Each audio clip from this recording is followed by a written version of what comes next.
Hello everyone, exWalkhill Bethelite here.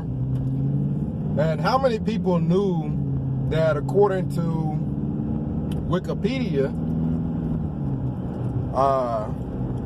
and a discussion I had on Facebook, the first president of the Watchtower, who was the first president of the Watchtower? Give you a second to answer that. Most people will probably say Charles Taze Russell. Apparently, when I ask people this question, there's a few of them that'll say Rutherford. This is nothing new. Jehovah's Witnesses are notorious of just not knowing a single thing about the organization that they live their life by. They just assume they're right about everything and they don't know a thing about. So if you ask a Jehovah's Witness this question, there's a good chance they'll get it wrong. But typically, ex-Jehovah's Witnesses, former Jehovah's Witnesses, know a lot more about Watchtower. Why? Because we're not afraid to look things up. Jehovah's Witnesses don't look at anything unless it's literally on the Watchtower website. I mean, the typical cult brainwashing. Like, don't listen to anything unless it's coming from the cult. But ex-Jehovah's Witnesses, we can look at facts. And according to Wikipedia, the first president of Watchtower was a guy named William Conley, I believe. Look that up. And from what little I read, it looks like he was the real financial anchor behind the whole thing. You have William Conley with the money. So, of course, he's going to have a big say. You got Charles Taze Russell with the charisma. And then you have Rutherford, who also seems to be pretty business-minded and probably therefore benefit and gain. So this is just my opinion. You guys do your research and then post what you think. My opinion is that William Conley had the financial resources and he had a good heart and he wanted to invest those resources into helping people. So you have Charles Taze Russell and he's flamboyant and charismatic and he's preaching this whole new concept. Well, you got William Conley that gets on board financially, Rutherford, who's also in the background there, and other individuals. What ends up happening, in my opinion, is after being around Charles Taze Russell, I think Charles Taze Russell really bought what he was selling. I think one of the reasons Charles Taze Russell was so flamboyant, some of the people that are so flamboyant and charismatic and that really stand out from the crowd is heavily because they believe what they're saying.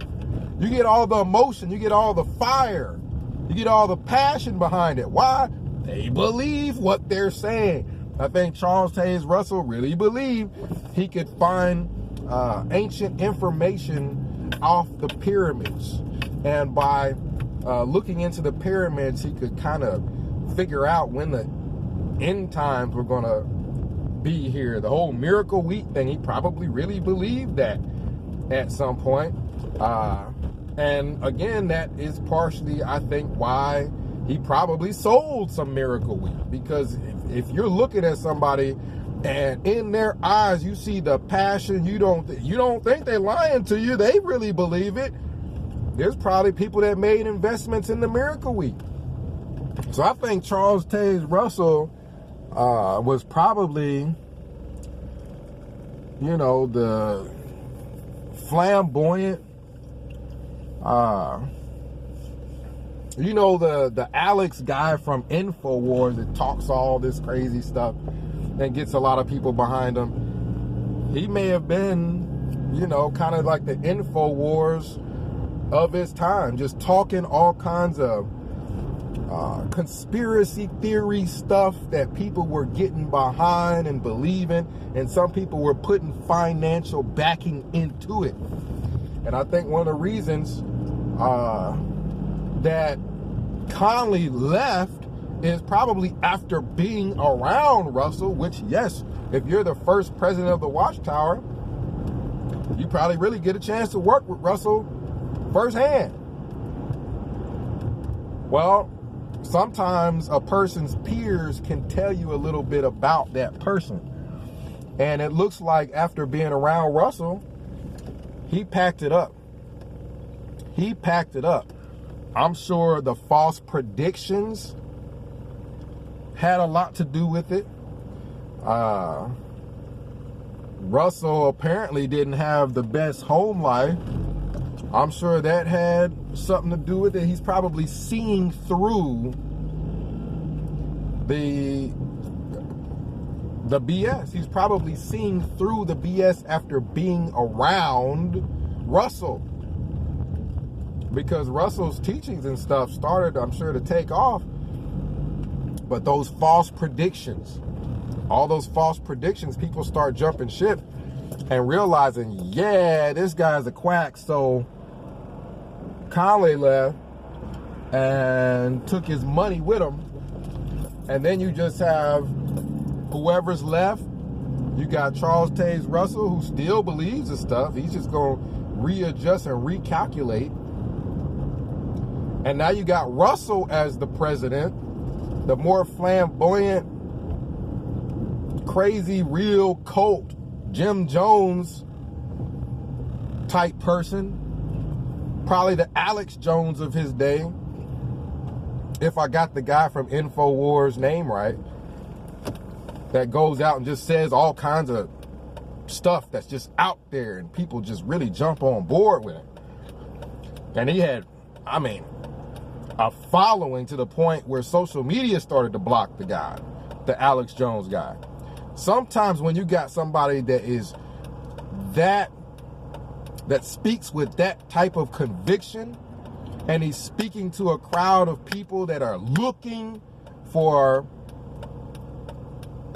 internal knowledge that nobody else knows anything about government and all this other stuff. You got Alex Jones talking all this stuff about the government and all kinds of other things. Back in the day, you had Charles Taze Russell. He done had all the religion figured out. All these people are Babylon the Great, and they're doing this and they're doing that. He had the inside knowledge, the inside track on things. You got people jumping on board. The problem is you don't see Alex Jones coming up with no dates for the end of the world. So his base kept growing. If Charles Taze Russell really believed that it was a scam and that he was just scamming people, the scam was working. The dumbest thing in the world would be to actually come up with a real prediction for the freaking end. I think Charles Taze Russell really believed his own stuff. And what happens is William Conley jumped ship. Rutherford probably stuck around because, you know, hey, this seems to still be taking off. There's still people following this stuff. And two people that you know were around Russell both just discarded the mess out of him. Because they knew he was a quack. They knew he was crazy. But he's the flamboyant, charismatic guy that's getting people on board, that's teaching all this stuff, that's getting the whole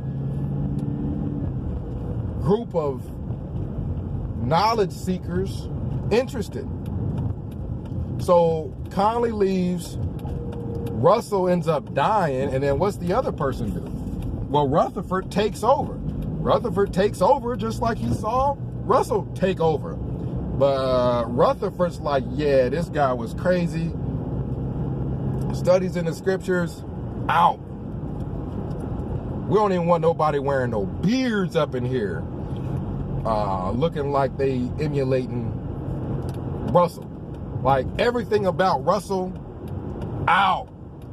There's no way this guy believed what Russell was teaching. It's impossible. And this guy is like the third president of the Watchtower, apparently, according to Wikipedia. The third president of the Watchtower did not believe Watchtower's teaching.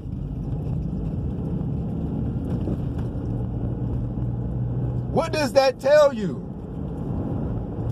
The third president of the Watchtower, who just took over that mess, didn't believe the teachings, because everything Russell, that had anything to do with Russell, he got rid of that. There's no way you do that if you believe what he's teaching is the truth. And then what does he do? Well, he takes all the money and he builds himself a mansion, and he goes and gets himself luxury cars. You know this guy didn't believe this BS. You know he didn't believe it. Watchtower seemed to have been unraveling all the way back in Russell's time. People ask if the governing body currently believe it. It's been unraveling all the way back in Russell's time. The freaking third president of the damn Watchtower in its whole history didn't believe the BS. He kept on shoveling it. The whole millions now living or never die. I think he sat back and realized, man, this stuff gets people stirred up. This stuff really gets people stirred up. This stuff really gets people willing to hand over that money. We're going to come out with a book, Millions Now Living or Never Die. This thing is going to be hot. People are going to buy this. And to a large extent, he was right. And he got him a mansion out of it. He had some Cadillacs. And you think that that was the only thing he spent cash on? You better believe he was getting cash out of this. Now, you mean to tell me Nord comes up, correct me if I'm wrong on my presidents, Nord comes up after this guy just full blown is fleecing the flock, and these other presidents come up right behind him and they ain't doing none of it? After sitting up here watching this guy operate, they ain't doing none of it?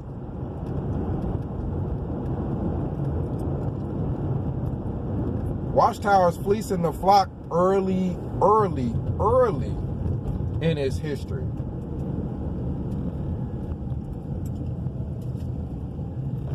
Russell was just the guy, the charismatic, crazy guy that got a lot of the following going.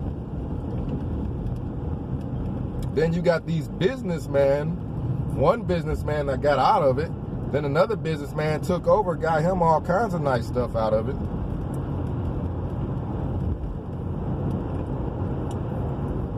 And then you got a whole bunch more businessmen after that, because to this day, Watchtower does not have a charismatic leader like Russell. Russell is like the first and the last. Unless you think Rutherford was as charismatic as Russell was.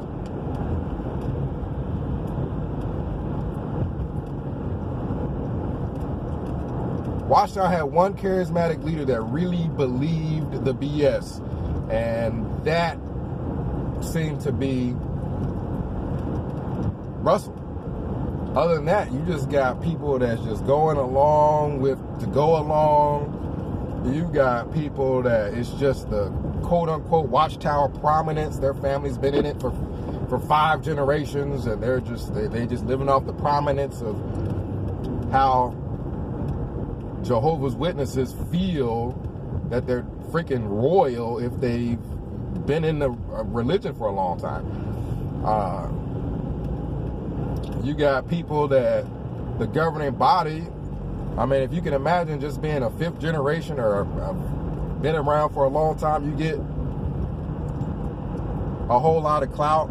You can imagine being a governing body member is just the clout. You don't really believe the mess. You got people that believed it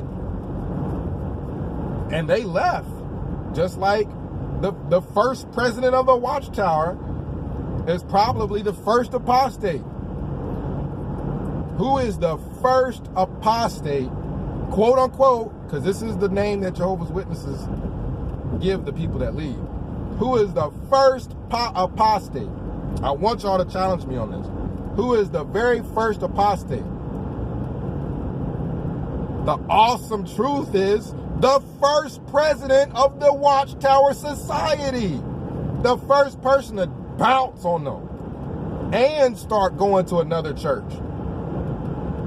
The first president went apostate. Your first president. I guarantee you Jehovah's Witnesses don't know that bit of history.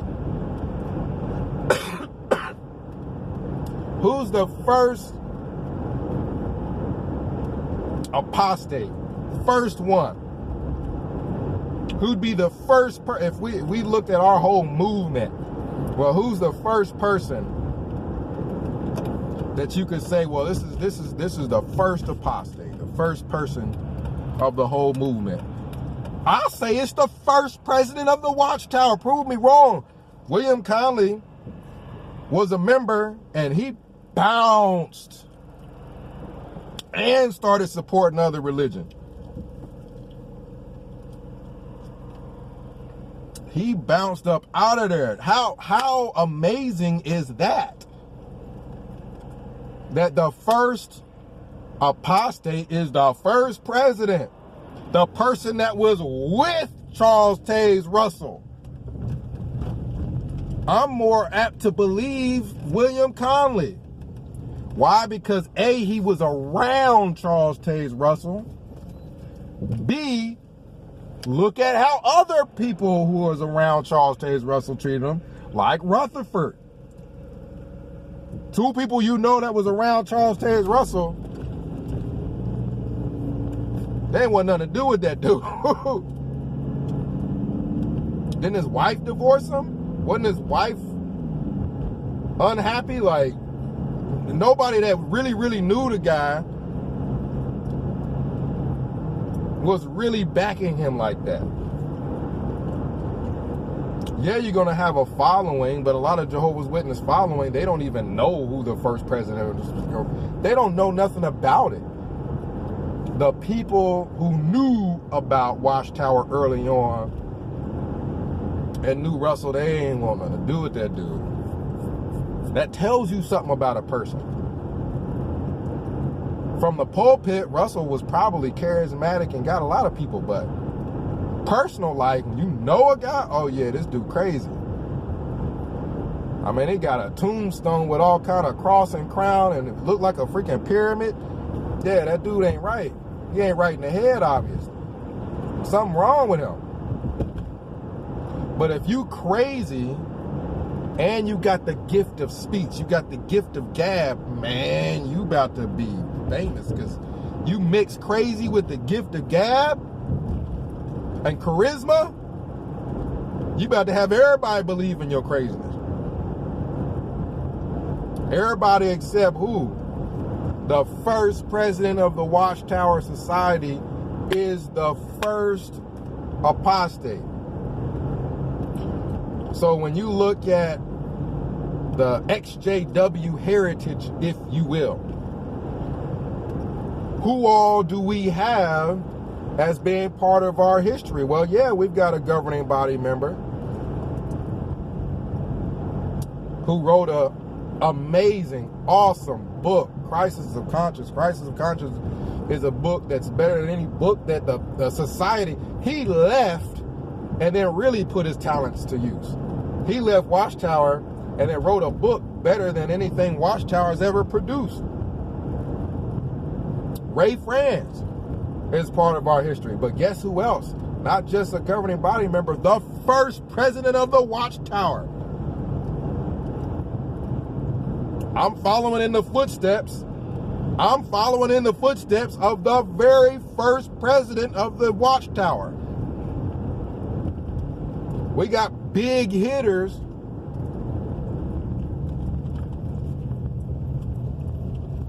that's a part of our movement, heritage, governing body member,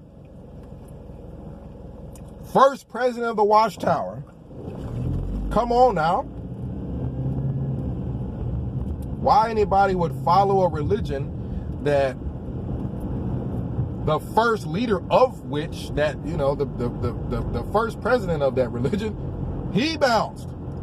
After all these, you know, he bounced. Comment down below, let me know, who do you think the very first apostate, quote unquote, apostate was? Who do you think the first, I should say, exJW was? The very first, very first exJW. You're going to have people that say Randy Waters, I think. You're going to have people that say Ray Franz, of course. You know what I mean? How many people are going to say the first president of the Watchtower Society is the first exJW? The first quote-unquote apostate.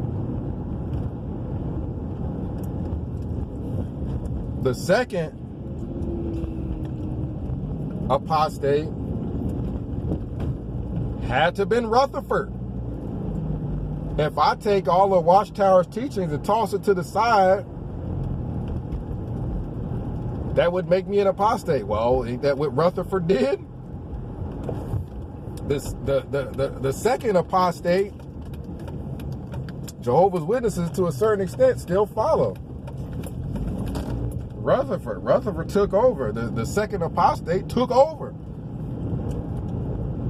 Person that, reason why we don't, Jehovah's Witnesses don't even use studies in the scriptures no more. They don't even, most Jehovah's Witnesses ain't even seen it. That's a book that Russell wrote.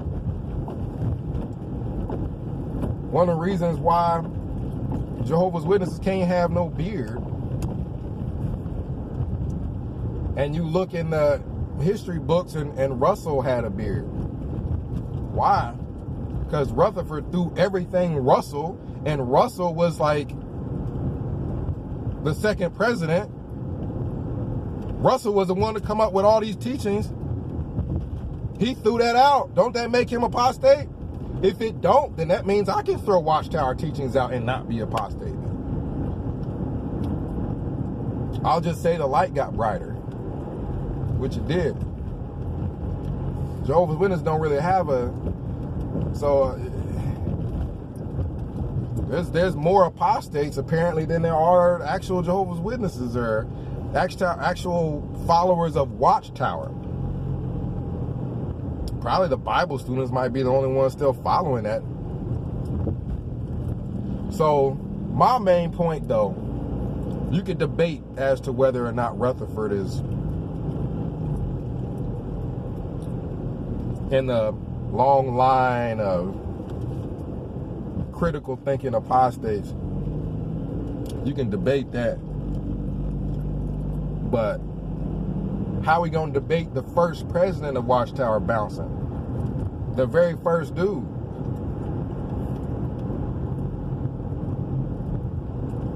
The very first dude. What does that tell you about this religion?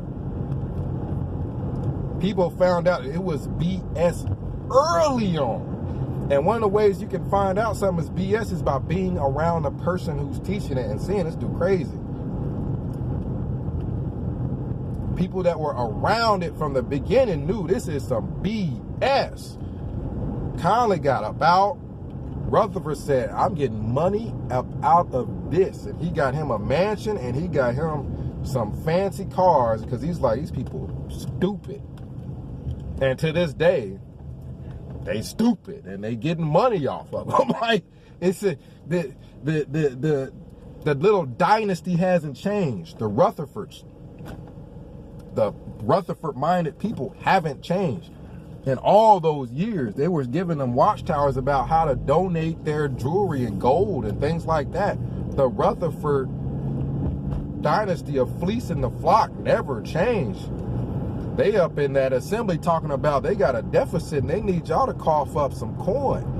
Right now, Watchtower has got people who's giving them their bank account so that money can come out of their bank account every month to Watchtower. They fleecing. The Rutherfords, they still like, yeah, this is some BS, but we getting money up out of this. Comment down below, let me know what you think. William Conley first, exJW first, Apostate was the first president of Watchtower. Ex-Wallkill Bethelite signing out.